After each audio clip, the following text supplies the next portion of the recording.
Hello and welcome to a video of Spares and Repairs. I'm Gino and today we have a 2005 Ford Focus C-Max in today, here for some rear shocks. So let's get this work carried out on this fine, glorious day. Come on. These are the parts I'll be using here today, these APEC rear shock absorbers.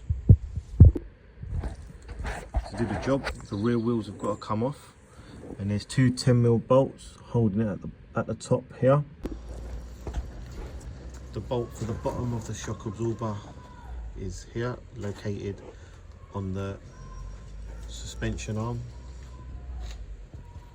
There you end up with the shock out like that with the top mount on it still, and then just remove the top mount and replace it and put it on the new one and then refit.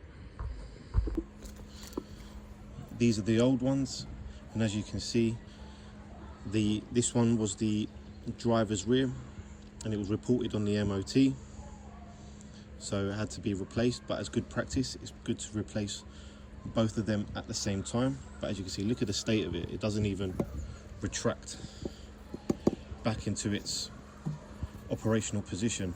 It's absolutely ruined.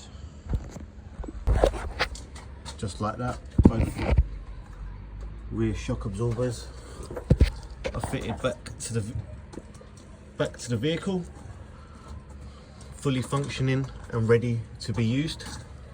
And that's the end of that video. Hope you've enjoyed watching this. If you have, please like and subscribe and enjoy the rest of your day and enjoy the sunshine. Take care.